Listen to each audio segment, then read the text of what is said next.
لیے یہ ٹاپک آج بتانے کی ضرورت پیش آئی کہ ہم اپنی زندگی کے رخ کو جب تک ٹھیک نہیں کریں گے اس وقت تک ہماری زندگی کی یہ پریشانیاں ختم نہیں ہوں گی. ماں باپ خود اپنی اولاد کو پریشان کر کے خوش نہیں ہوتے, اللہ رب العزت اپنے بندوں کو پریشان کر کے کیسے خوش ہوں گے؟ تو وہ نہیں خوش ہوتے. اس لیے فرمایا ما یفعل اللہ بعذابکم ان شکرتم وآمنتم, اگر تم ایمان لاتے شکر کرتے اللہ تعالیٰ کو تمہیں عذاب دے کے کیا ہاتھ آتا؟ اللہ تعالیٰ کیا کرتا تمہیں عذاب دے کے؟ وہ کیوں عذاب دیتا؟ تو اللہ تعالیٰ خوش نہیں ہوتے, وہ نہیں چاہتے کہ بھوکے ننگے رہے بندے, پریشان رہے بندے. یاد رکھیے اللہ رب العزت نے اپنے بندوں کو عذاب کے لیے پیدا نہیں کیا, اپنے بندوں کو ثواب کے لیے پیدا کیا ہے. کیوں؟ فرمایا ان اللہ بالناس لرؤوف الرحیم. جب رؤوف الرحیم ذات ہے تو وہ کبھی پریشانی میں اپنے بندوں کو نہیں ڈالنا پسند کرتے. ہم خود پریشانیوں میں پڑتے ہیں, ہم پریشانیوں کو دعوتیں دیتے ہیں, بھاگتے ہیں پریشانیوں کی طرف. کس طرح سے؟ اپنے رب کے حکموں کو توڑ کے, اپنے محبوب کی سنتوں کو چھوڑ کے. کون سا گھر ہے آج بتائیے تو صحیح کہ جہاں نبی علیہ الصلوۃ والسلام کی سنتوں کو ذبح نہیں کیا جاتا؟ الا ماشاء اللہ. نیکوں کے گھرانوں میں بھی کوئی نہ کوئی فرد ایسا ہوتا ہے جو من مرضی کا مالک, نہیں حکم چلتا دوسرے کا, نہیں اختیار کسی کا. آج ہمارے گھر, گلی کوچے, بازار نبی علیہ الصلوۃ والسلام کی سنتوں کی مذبح گاہیں بن چکی. اور پھر ہم کہتے ہیں کہ ہمیں پرسکون زندگی نصیب ہو جائے. رہنا دریا میں مگر مجھ سے بیر, رہنا دنیا میں اور دنیا کے پیدا کرنے والے کو ناراض کر کے, تو کیسے پرسکون زندگی گزاریں گے؟ ایک صاحب آئے, بڑی فیکٹریوں کے مینیجر تھے, آنسوؤں سے رونے لگے. حضرت میں اتنا پریشان ہوں, میں آپ کو بتا نہیں سکتا, میرا خرچہ پورا نہیں ہوتا. بھئی ہے کتنا؟ بس حضرت 2 کاریں دی ہوئی ہیں, میرے لیے علیحدہ, بچوں کے لیے علیحدہ. کوٹھی لے کے دی ہوئی ہے, کوٹھی پر چوکیدار, باورچی اور گن مین سب مالکوں کا, پیٹرول مالکوں کا, بیمار ہو جائے تو ڈاکٹر کا خرچہ مالکوں کا, اور ٹیکس ویکس ہو تو مالکوں کا. اور حضرت مجھے صرف 75,000 مہینے کے ملتے ہیں.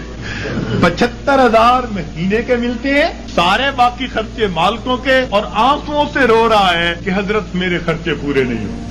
فیصل آباد سے خاتون آئی, پردے میں بیٹھ کے بات کرنے لگی, رو رہی ہے دارو قطار, 5 منٹ روتی رہی, اور اس کے بعد کہنے لگی بس میرے لیے دعا کریں, میرے خرچے پورے نہیں ہوتے. میں نے کہا کتنے فرد ہیں؟ کہ بس میاں بیوی ہیں, اولاد نہیں ہے. تو کتنا خرچہ دیتا ہے خاوند؟ کہ جی ہر مہینے کا 50,000 دیتا ہے. میں نے پوچھا بنتا کیا ہے؟ کہنے لگی بس دوائیوں پہ خرچ ہو جاتے ہیں. اور واقعی ایسے تھا, واقعی ایسے تھا. 50,000 روپیہ اکیلی خاتون کا خرچہ, مگر وہ ڈاکٹروں کے پاتوں میں چلا جاتا. میں نے اس مینیجر اور اس خاتون کو پھر سمجھایا. میں نے کہا کہ اپنی زندگی سے جب تک نافرمانی کو نہیں نکالو گے تمہیں زندگی میں کبھی سکون نہیں مل سکتا.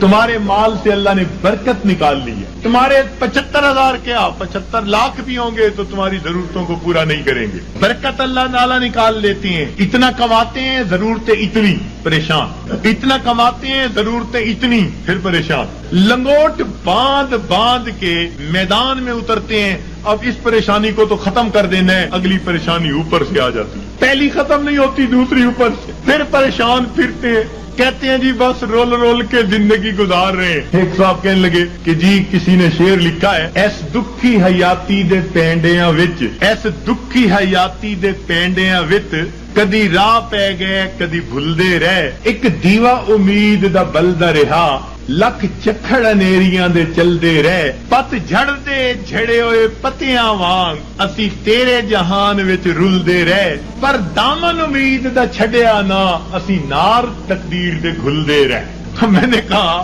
کہ بھئی تمہیں پت جڑ کے جھڑے پتے کی طرح رلنے کی ضرورت ہی کیا ہے؟ کیوں ضرورت ہے؟ تم اپنے آپ کو پروردگار کے حوالے کرو, وہ تمہیں بے آسرا نہیں فرمائے گا, وہ تمہیں کٹی پتنگ کی طرح نہیں رکھے گا, جھڑے ہوئے پتے کی طرح رلنا نہیں پڑے گا, گھلنا نہیں پڑے گا تقدیر سے.